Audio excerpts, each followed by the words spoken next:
সারা দেশে এসএসসি এবং সমমানের পরীক্ষার ফল প্রকাশ হবে আজ দুপুর ২টা থেকে মাদ্রাসা শিক্ষা বোর্ড সহ অন্যান্য শিক্ষা বোর্ডের ওয়েবসাইটের মাধ্যমে ফলাফল জানতে পারবে শিক্ষার্থীরা। তবে আনুষ্ঠানিকভাবে ফলাফল প্রকাশ করা হচ্ছে না। ৫ পদ্ধতিতে শিক্ষার্থীরা তাদের ফলাফল জানার সিস্টেম রয়েছে। তার মধ্যে ১ম হচ্ছে ওয়েবসাইটের মাধ্যমে, দ্বিতীয়ত শিক্ষা প্রতিষ্ঠানের মাধ্যমে, তৃতীয়ত এসএমএস এর মাধ্যমে।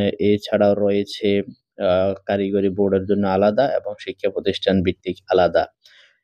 ওয়েবসাইটের মাধ্যমে জানার জন্য শিক্ষার্থীরা অনলাইনে গিয়ে www.educationboardresults.gov.bd ওয়েবসাইটে গিয়েই পরীক্ষার্থীর সন, রেজিস্ট্রেশন নাম, রোল এবং সাল দিলেই সে তার ফলাফল জানতে পারবে। এছাড়া এসএমএস এর মাধ্যমেও ফলাফল জানা যাবে। এসএসসি স্পেস দিয়ে বোর্ডের নাম দিয়ে ৩ অক্ষর, এছাড়া রোল নাম্বার এবং সাল দিয়েই ফিরতি মেসেজে 16322 নাম্বারে সেন্ড করলে শিক্ষার্থীরা তাদের রেজাল্ট জানতে পারবে। এরপরে ফ্রি রেজিস্ট্রেশনের মাধ্যমে মাদ্রাসা শিক্ষা বোর্ডের জন্য আলাদা পদ্ধতি রয়েছে। ফ্রি রেজিস্ট্রেশনের মাধ্যমে মাদ্রাসা শিক্ষার্থীদের জন্য আলাদা। সেটি হচ্ছে তারা ফ্রি রেজিস্ট্রেশন করে রাখলে স্বয়ংক্রিয়ভাবে ফল প্রকাশের সাথে, সাথে তাদের এসএমএস এর পৌঁছে যাবে, রেজাল্ট জানতে পারবে। ফ্রি রেজিস্ট্রেশন করার সিস্টেম হচ্ছে এসএমএস এর মাধ্যমে ফলাফল জানতে হলে ফ্রি রেজিস্ট্রেশন করতে হবে। নিয়ম হলো দাখিল পুরোটাই বানান লিখে এরপরে এমএডি মাদ্রাসার ৩ অক্ষর রোল নাম্বারের সাল দিয়েই 1634 নাম্বারে সেন্ড করলেই সে এক্সাম হলে যখন রেজাল্ট পাবলিশড হবে সাথে, সাথে স্বয়ংক্রিয়ভাবে তার কাছে একটি রেজাল্ট পৌঁছে যাবে।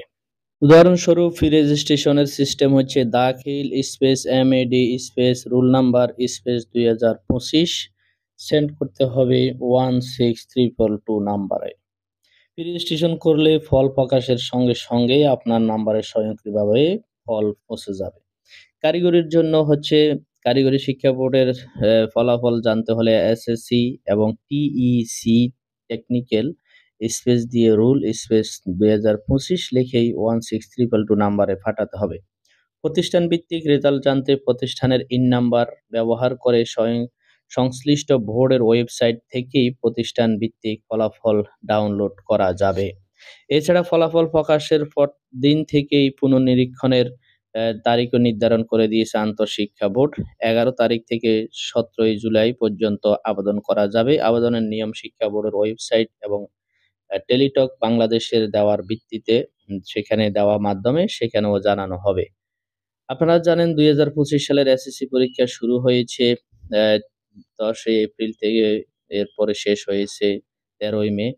যাই হোক, এই বছরের শিক্ষার্থীদের ফলাফল এবং রেজাল্ট সব মিলিয়ে তাদের একটি সুখবর আসতেছে। আপনাদের সবাইকে ধন্যবাদ ভিডিওটি দেখার জন্য। ফলাফল নিয়ে আপনাদের মতামত জানিয়ে আমাদের সাথে থাকুন। সবাইকে ধন্যবাদ। আল্লাহ হাফেজ।